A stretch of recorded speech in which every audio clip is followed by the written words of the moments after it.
Italy के प्रधानमंत्री Mario द्रागी के आमंत्रण पर 29 से 31 अक्टूबर तक रोम और वेटिकन सिटी की यात्रा पर रहेंगे प्रधानमंत्री मोदी। आपको बता दें कि 16वें G20 सम्मेलन में भाग लेने के लिए प्रधानमंत्री यहां पर पहुंचे हुए हैं। 29 से 31 अक्टूबर तक रोम और वेटिकन सिटी की यात्रा पर वो रहेंगे।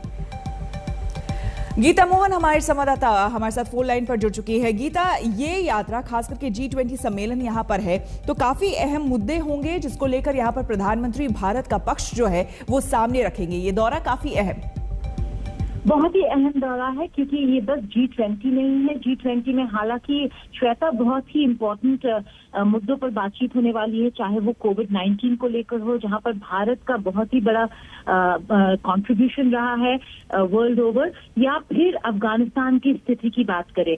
लेकिन इसके अलावा बहुत सारे बायलैटरल मीटिंग्स भी है। Italy, Germany, US, UK, Boris Johnson से मुलाकात होने वाली है। नेपाल के प्रधानमंत्री से भी मुलाकात होगी।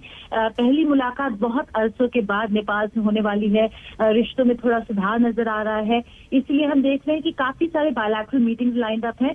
लेकिन सबसे इम्पोर्टेंट है प्रधानमंत्री का जो कॉल ऑन होने वाला है पोप फ्रांसिस के साथ, वो एक मैसेजिंग है ऑफ सेक्युलरिज्म और कैसे भारत अपने सारे समुदाय के लोगों को और रिलीजियस कम्युनिटीज को रिस्पेक्ट करता है। तो पोप फ्रांसिस को कॉल ऑन करेंगे प्रधानमंत्री नरेंद्र मोदी और बहुत सारे बायलैटरल मीटिंग्स होंगे। समिट में एड्रेस करने वाले हैं और जिसके बाद वो जाएंगे ग्लासगो, यूनाइटेड किंगडम, जहां पर वो COP26 क्लाइमेट समिट को भी अटेंड करेंगे। बिल्कुल। इन तमाम समिट्स के अलावा प्रधानमंत्री ने जाने से पहले जो ट्वीट किया था उसमें भी अहम बात कही थी कि रोम में वो कोरोना महामारी के जो दुष्प्रभाव रहे हैं उससे जो वैश्विक अर्थव्यवस्था और स्वास्थ्य है उसको भी पटरी पर लाना जो है उसकी चर्चा काफी अहम होगा। गीता,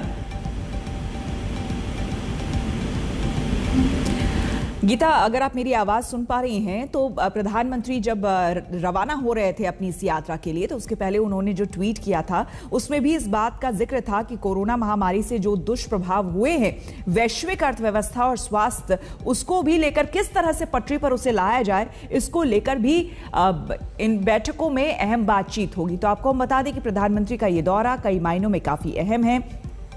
सबसे पहले प्रधानमंत्री इटली पहुंचे हैं और यहां से उसके बाद उनका ब्रिटेन जाने का कार्यक्रम है। आपको हम बता दें कि प्रधानमंत्री जो है रोम और वेटिकन सिटी में यहां पर रहेंगे और 16वें G20 के समिट में वो हिस्सा लेंगे, भाग लेंगे। प्रधानमंत्री मोदी ने रवाना होने से पहले ही एक ट्वीट करते हुए भी इस बात का जिक्र किया था और कहा था कि रोम में वो कोरोना महामारी के दुष्प्रभावों से वैश्विक अर्थव्यवस्था और स्वास्थ्य को पटरी पर लाने की चर्चा करेंगे। आपको बता दें इसके साथ ही G20 के नेताओं से की मुलाकात होगी। ब्रिटेन के प्रधानमंत्री बोरिस जॉनसन के निमंत्रण पर ग्लासगो वो पहुंचेंगे। गीता हमारे संवाददाता हमारे साथ दोबारा जुड़ गई हैं। गीता, अभी रोम पहुंचे हैं प्रधानमंत्री, उसके बाद जैसा कि आप बता भी रही थी कि बोरिस जॉनसन से भी उनका मिलने का कार्यक्रम है। कैसे कैसे इनका कार्यक्रम रहने वाला है? रोम में पहले किस तरह का कार्यक्रम रहेगा और उसके बाद वो ब्रिटेन जाएंगे? जरा हमें उनके कार्यक्रम की डिटेल के बारे में बताएं। जी बिल्कुल। कहीं ना कहीं श्वेता, आप जानते हैं कि जब भी प्रधानमंत्री बाहर जाते हैं तो इंडियन डायस्पोरा के साथ जरूर कोई ना कोई इवेंट होता है जहां पे भारतीय समुदाय के लोग जुटते हैं प्रधानमंत्री नरेंद्र मोदी को या फिर स्वागत करने के लिए या फिर उनसे मिलने के लिए। अभी प्रधानमंत्री नरेंद्र मोदी रोम पहुंचे हैं। 12:30 के करीब भारत इंडिया टाइम 12:30 के करीब वो गांधी स्टैच्यू जाएंगे जहां पर वो अपनी श्रद्धांजलि, अपना रिस्पेक्ट पे करेंगे और जिसके बाद 12 बजे वहां का टाइम 3:30 बजे भारत में, जिसके बाद इटालियन प्रधानमंत्री के साथ उनकी बायलैटरल मीटिंग होने वाली है। ये आज का उनका एजेंडा में ये इम्पोर्टेंट विजिट्स हैं और इम्पोर्टेंट मीटिंग्स हैं। इसके अलावा पोप फ्रांसिस से मुलाकात करेंगे, लेकिन ये नहीं हमें कंफर्म किया गया है कि आज होने वाला है या कल। पहले बताया जा रहा था कि आज ही मिलने वाले हैं, अब बोल रहे हैं कि कल हो सकता है पोप फ्रांसिस के साथ मुलाकात। बहुत ही इम्पोर्टेंट इसलिए भी है श्वेता, क्योंकि अगर आप देखें काफी समय बाद इन पर्सन G20 मुलाकात हो रही है। कोविड-19 के चलते पिछले G20 समिट वर्चुअल हुए थे। प्रधानमंत्री नरेंद्र मोदी ने जरूर शिरकत की थी, लेकिन वर्चुअली की थी। तो G20 लीडर्स, जो कि करीब 80% ऑफ GDP पूरे दुनिया का बनाता है, वो बहुत ही इंपॉर्टेंट ग्रुपिंग है जिसमें सारे लीडर्स होंगे। लेकिन श्वेता, बहुत इंटरेस्टिंग है कि शी जिनपिंग, जो चीन के राष्ट्रपति हैं, वो G20 में भी नहीं आने वाले। पिछले 600 से ज्यादा दिनों में शी जिनपिंग कभी अपने देश से बाहर नहीं गए हैं। कहा जाता है कि क्योंकि शायद अंदर ही बहुत सारा रेजिस्टेंस हो रहा है उनको लेकर, इसीलिए। लेकिन जयशंकर और वांग यी, यानी कि चीन के विदेश मंत्री और भारत के विदेश मंत्री के बीच शायद मुलाकात हो सकती है। देखना होगा कि क्या चीन और भारत के रिश्तों में सुधार आएगा या नहीं। लेकिन जैसे मैं कह रही थी, प्रधानमंत्री नरेंद्र मोदी के एजेंडा में बहुत ही इंपॉर्टेंट बायलैटरल मीटिंग्स हैं। जर्मनी के चांसलर से मिलेंगे, आउटगोइंग चांसलर है, ये उनके आखिरी दिन है। इसके बाद नया गवर्नमेंट और नए लीडरशिप आने वाले हैं जर्मनी में। लेकिन जर्मनी भारत का बहुत इंपॉर्टेंट पार्टनर है। यूनाइटेड किंगडम, ब्रिटेन के प्रधानमंत्री बोरिस जॉनसन, जैसा बिल्कुल सही कह रही थी, उनके साथ मुलाकात होगी G20 समिट के साइडलाइंस पर। लेकिन बोरिस जॉनसन ने उन्हें यूनाइटेड किंगडम भी बुलाया है, ब्रिटेन भी बुलाया है ग्लासगो में COP26 अटेंड करने के लिए। कहा जा रहा है कि वो ये भी कह रहे हैं कि नवंबर 1 से जो लीडरशिप समिट शुरू होने वाला है, नरेंद्र मोदी जी को रिक्वेस्ट किया जा रहा है कि 1 नवंबर तक रुके वो यूके में, जबकि नरेंद्र मोदी 31 को ही निकल जाएंगे भारत के लिए। इसके अलावा काफी सारे इंपॉर्टेंट बायलैटरल्स हैं नेपाल को लेकर भी। लेकिन अगर G20 की ही बात करें तो अफगानिस्तान की स्थिति, कोविड-19, इकोनॉमिक रिकवरी, ये बहुत इंपॉर्टेंट मुद्दे हैं जिस पर G20, जो दुनिया के सबसे बड़े 20 देश हैं, वो मिलकर बातचीत करने वाले हैं। बिल्कुल। इसके अलावा गीता, COP26 जो शिखर सम्मेलन होने वाला है, जिसमें प्रधानमंत्री भी शिरकत करने वाले हैं, उसके बारे में जरा जानकारी दें।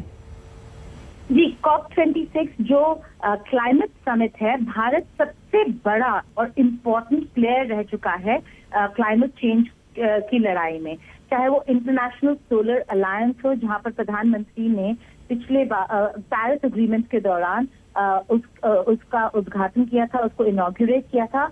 और अब कई सारे देश हैं जो सोलर अलायंस में जुड़ चुके हैं, जो जानते हैं कि सूर्य से जो सोलर एनर्जी मिलता है वो कितना महत्वपूर्ण है और कितना जरूरी है कि देश अपनी जो एनर्जी रिक्वायरमेंट्स है वो सोलर के थ्रू पूरी करे। तो भारत इसी बात को आगे रखने वाला है। और भारत के लिए एक बहुत बड़ा इम्पोर्टेंट मैसेज जो प्रधानमंत्री लेके जा रहे हैं ग्लासगो में, वो होगा कि अगर डेवलपिंग नेशंस को डेवलप्ड नेशंस के साथ चलना है तो बिल्कुल गीता, बहुत बहुत शुक्रिया। आगे भी आपसे हम जानकारी लेंगे। और इस वक्त हमारे साथ जुड़ रही हैं, आपको हम बता दें कि नीना मल्होत्रा जो है, जो एम्बेसडर हैं इंडिया की इटली में, उन्होंने क्या कहा है, आइए सुनते हैं। First visit to Rome after resuming office. This is also going to be the first visit by an Indian Prime Minister to Rome in almost over 12 years. Though the visit is primarily for a G20 Leaders Summit under Italian presidency, during the visit PM Modi will be having a meeting with PM Draghi. This is going to be their first in-person meeting, though they have recently had a telephonic conversation. The cooperation between India and Italy within G20, that spirit has very, very deep roots. The relationship between our two countries have enhanced further in the last few years, especially after the virtual summit that we had last year between the two prime ministers. तो आपको हम दो तस्वीरें दिखा रहे हैं। प्रधानमंत्री नरेंद्र मोदी रोम पहुंच चुके हैं और आज इटली के प्रधानमंत्री से उनकी मुलाकात भी होने वाली है। लेकिन उससे पहले वो गांधी प्रतिमा जाएंगे, वहां पर श्रद्धांजलि देंगे महात्मा गांधी को। और उसके बाद आज कई कार्यक्रम हैं, जिसमें कि श्रद्धांजलि देने के बाद महात्मा गांधी को आज इटली के प्रधानमंत्री से उनकी मुलाकात भी होगी। G20 सम्मेलन में भाग लेने के लिए प्रधानमंत्री यहां पर पहुंचे हैं। आपको बता दें कि कोरोना महामारी के बाद पहली बार, क्योंकि अब तक जितने भी कार्यक्रम होते रहे हैं वर्चुअली जुड़ते रहे हैं उन तमाम कार्यक्रमों से, तमाम सम्मेलनों में, लेकिन इस बार खुद मौजूद हैं प्रधानमंत्री, और काफी अहम माना जा रहा है क्योंकि कई ऐसे मुद्दे हैं जिसको लेकर चर्चा करना काफी अहम है। 20 बड़े देश, दिग्गज देश एक मंच पर होंगे और वहां पर कई मुद्दे हैं जिसमें कि कोरोना से निपटने से लेकर इस वक्त जो आर्थिक स्थिति हो गई है पूरे विश्व में, उसको लेकर भी चर्चा होगी। हम रुकेंगे यहां पर एक छोटे से ब्रेक के लिए। बने रहे हमारे साथ, देखते रहिए आज तक। आज तक बेमिसाल